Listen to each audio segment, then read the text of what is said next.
dois, três. Como é que é, pessoal? Bem-vindos a mais um episódio. Hoje estamos aqui para trazer para vocês uma comparação. Exatamente. Caixa manual, caixa automática. Qual é que é melhor? Por quê?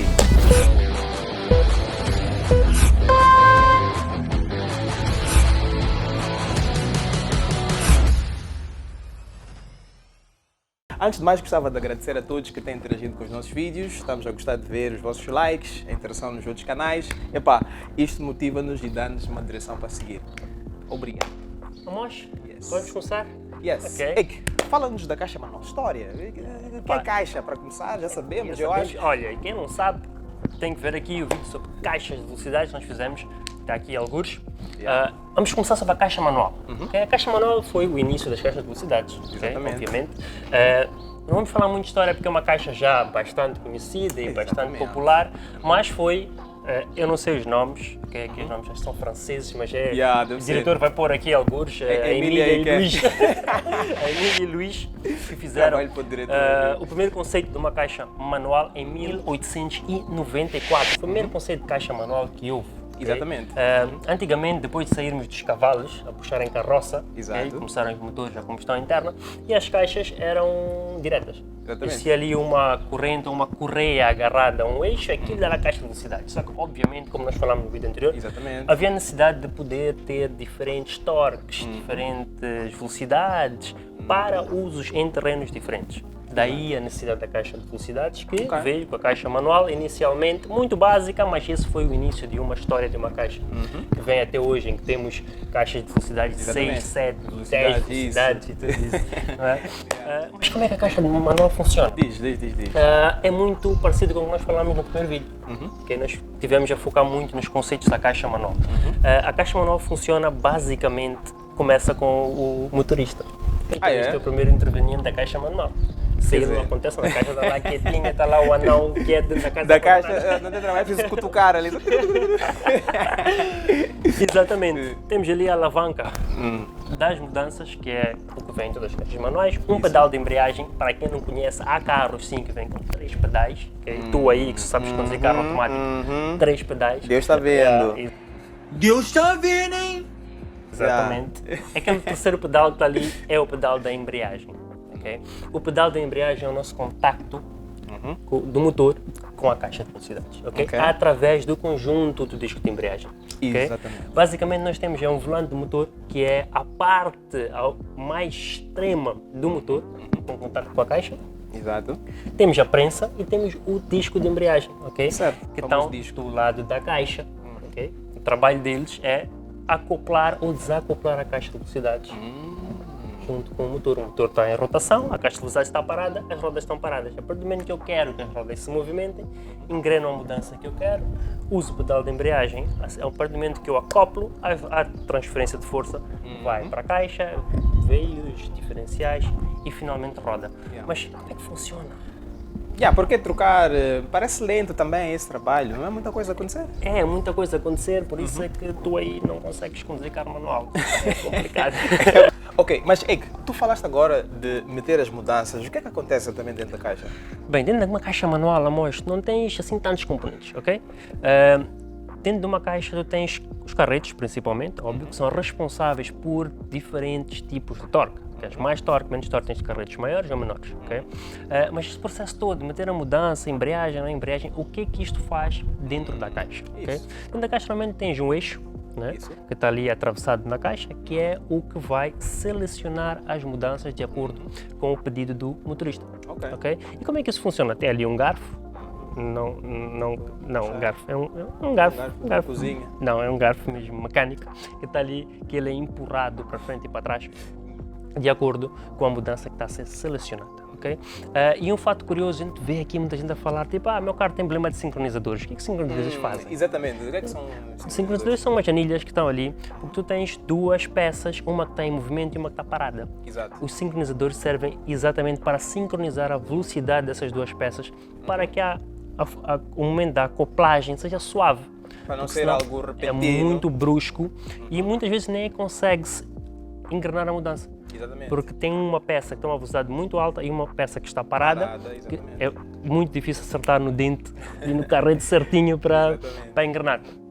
Basicamente, isto é o que nós temos dentro de uma caixa de velocidades. Não é, manual. tem mais um e outro componente, mas estes são os componentes principais que tem dentro de uma caixa de velocidades. Tens o eixo de saída, obviamente, que é o eixo que é responsável por passar depois a potência para a roda, para os diferenciais e por aí fora. Mas isso parece ser muito trabalhoso, né? Acho que até do ponto de vista de manutenção. As caixas manuais, na verdade, em ponto de vista de manutenção, tens um desgaste nos componentes como a embreagem, muitas vezes está a ser operado por alguém, então as pessoas às vezes são um bocadinho também quando responsáveis. Tu aí não consegues pôr OTG a dar os chutes, desgastas mais. A embreagem não só, tu aí que descansas o pé esquerdo em cima da embreagem, também tem o mesmo efeito, ok? Mas ouvi dizer, Amós, que as caixas automáticas é exatamente igual com um anão lá dentro. Exatamente, a única diferença é que de vez em quando temos de dar algo de beber, que é óleo ATF, que é o que ele bebe, e está-se resolvido. Com álcool? Não, e de verdade não temos nenhum anão dentro das caixas automáticas. Uau. Certo? Yeah. Eu sempre pensei Então, que sim. falando um bocadinho agora das caixas automáticas, vamos começar com um bocadinho de história, como sempre fazemos. A caixa automática foi primeiramente patenteada por este senhor Alfred Monroe. Não é Alfredo, Amós. Alfred. Mas o diretor vai colocar aqui o nome correto e a nacionalidade, se bem que era canadiano. Ok. E ele patenteou em 1921 e fez a primeira aplicação em 1923. Os princípios eram os mesmos da caixa de conversor de torque, no entanto, esta funcionava só com pressão de ar, inicialmente. Tinha 3 mudanças para frente, não tinha nenhuma para a retaguarda e nem tinha o par. E para trás para aqui, e para trás para aqui, afinal de contas. Exatamente. Mas Amós, tocaste um termo aí, conversor de torque. Exatamente. Para o episódio de hoje, vamos mesmo nos focar nesta caixa automática de conversor de torque e vamos explicar um bocadinho como é que isto funciona. Isso significa que existem outros tipos de caixa automática? Existem outros tipos de caixa automática. Nós temos as caixas CVT, temos as caixas DCT e temos as sequenciais e acho que alguns outros tipos depois podemos também tentar explicar ao longo do tempo. Aparentemente as caixas de conversor de torque são as mais comuns, certo? Exatamente, são as mais comuns, isso porque têm ligeiramente mais fácil manutenção e são muito mais confiáveis. Muito bem. Então, o que é que isso é? Como é que funciona que é isso? Então, esta caixa de conversor de torque usa princípios de hidráulica. Yes, science! Então, o que nós temos lá dentro é uma peça que nós chamamos do próprio torque, fica acoplada ao motor, onde internamente, com a rotação do motor, faz o fluido, neste caso o óleo, girar e desmultiplicar aquela força que o motor imprime. Neste processo de imprimir esta força, pela pressão que o próprio óleo acaba tendo, são ativadas válvulas, Lá, dependendo do tipo de caixa, temos mecatrónicas, hoje em dia já temos mais avançadas que usam eletrónicos com solenoides e permitem com que o carro automaticamente escolha a mudança apropriada para o tipo de demanda que está a receber do motor. Então, se eu percebi isto muito bem, se temos um motor com uma rotação baixa, ele passa menos torque para a caixa. Exatamente. Se a gente acelerar o motor, temos mais pressão de óleo e... Exatamente. Interessante. E com isto faz a troca das velocidades. Isso é um conceito bem interessante. Eu acho que o homem, como é que ele se chama? Alfred, não Alfredo, né? Foi bem. Foi, exato. Agora, importa dizer que por usar fluido, neste caso óleo, é muito suscetível dos efeitos de temperatura, Sem dúvida. Para quem tem um carro ligeiramente antigo com uma caixa de conversor de torque, sabe que nas manhãs frias, agora no inverno, acaba tendo um desempenho um bocadinho diferente do que é habitual quando o óleo já está aquecido, né? E é engraçado até, acho que a nível de software, vários fabricantes têm comportamentos diferentes no software para temperaturas de fluido de caixa diferente. Acho que é mesmo para salvaguardar essa situação e proteger componentes, provavelmente. Exatamente, muito provavelmente. Agora, Eike, qual é que é a melhor caixa? Aqui para começar, eu acho que para ti, que tu não sabes conduzir carro manual, fica com automática. Independente do que a gente fala aqui, Mas deixando brincadeiras, para começar, a mais tocaste num ponto bastante interessante, que é o ponto do calor. Exatamente. Eu acho que aqui um dos fatores da caixa automática é a necessidade de um componente que é o oil cooler. É preciso arrefecer este óleo que trabalha dentro da caixa. E, como a gente sabe, aliás, acho que temos que fazer um vídeo também sobre fluidos, porque Os óleos são muito e muito dependentes de temperatura. O maior killer de fluidos é a temperatura. Exatamente. Portanto, uma caixa de velocidades ATF, conversor torque com HTF precisa de um cooler. Quanto mais quente tiver esse fluido, maior é a chance de possíveis problemas. Exatamente. E aumenta o desgaste do óleo. Ok, então estamos a começar com uma desvantagem da automática, né? É mais um componente de manutenção, mas por outro lado as caixas automáticas tendem a durar mais do que as caixas manuais. Exatamente, por não precisarem da intervenção manual e de ser um computador a gerir as trocas e as marchas, acabam tendo um tempo de vida muito mais longo do que uma caixa manual. Exatamente, dependendo principalmente também do uso, para tu que fazes corridas, para pensar, mas a caixa manual é super melhor e tal. Depende da aplicação, não é? Mas porque a caixa manual dá mais prazer de condução. Sim, isso sem sombra de dúvidas. Acho que para quem já conduziu um carro manual sabe quanto faz falta quando se é automático. Exatamente. Mas, por outro lado, as caixas automáticas recentes tendem a ter mais capacidade de aguentar potência. Muito mais força do que manuais. É um espetáculo, consegues pôr muita potência em caixas automáticas recentes que não seriam possíveis na maior parte das caixas, na maior parte dos desenhos de caixa manual convencionais, até porque acho que os discos de embreagem e o conjunto todo dificilmente aguenta com muita potência, que é o que tem acontecido com as caixas automáticas. Agora, desempenho off-road, eu aqui acho que as caixas manuais acabam tendo uma vantagem, porque permitem que o motorista possa escolher a melhor mudança para aplicação no terreno. Isto também eu acho que é discutível. É melhor, há muito controle, é muito interessante. Para tu que gostas de brincar ali de... é bom, mas por outro lado tem uma grande vantagem na caixa automática que é a rapidez de troca. Exatamente. Para quem gosta de fazer off-road em dunas e subidas, sabem que no momento que se carrega na embreagem a subida acabou. É isso mesmo. Agora, numa caixa automática, aquilo é tão rápido que tu tens a possibilidade de trocar de marchas durante a subida. Deixa-te um bocadinho mais preguiçoso, não tens que pensar lá em baixo qual é que é a mudança que eu vou usar, tu vais e decides no meio.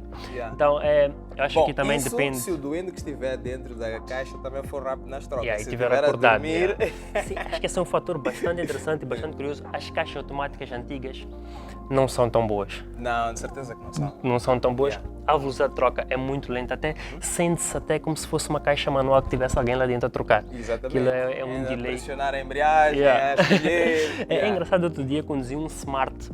Que tal? E ele tem uma caixa semi-automática que é literalmente assim. Consegues literalmente ouvir as trocas de mudança como se fosse uma caixa manual. Ficas à espera, mas entra. É exatamente assim.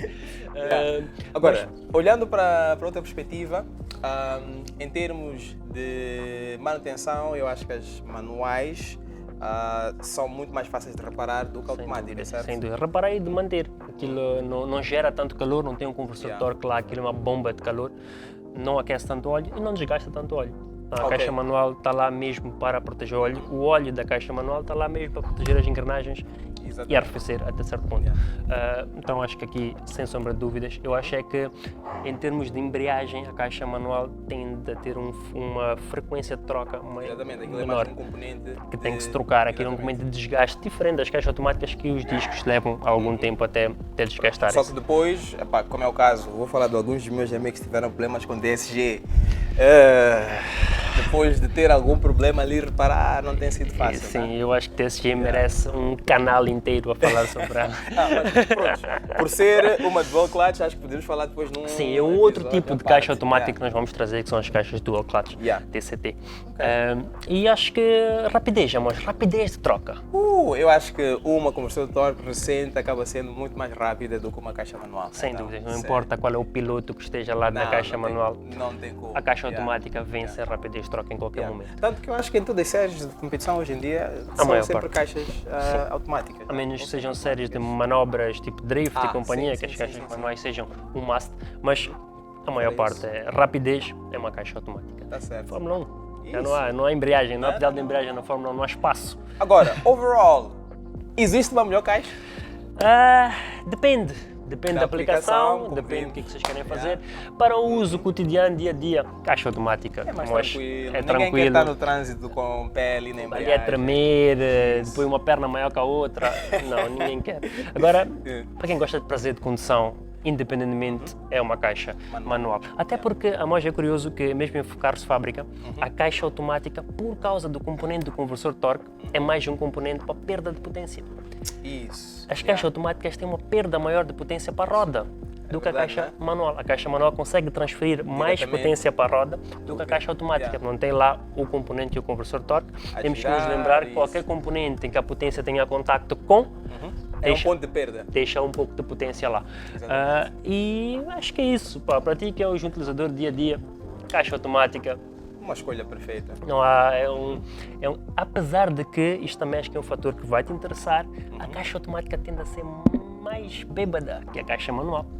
Pelo mesmo motivo, que é uma perda na caixa, o motor tem que exercer uma potência maior para movimentar o carro, gasta mais combustível.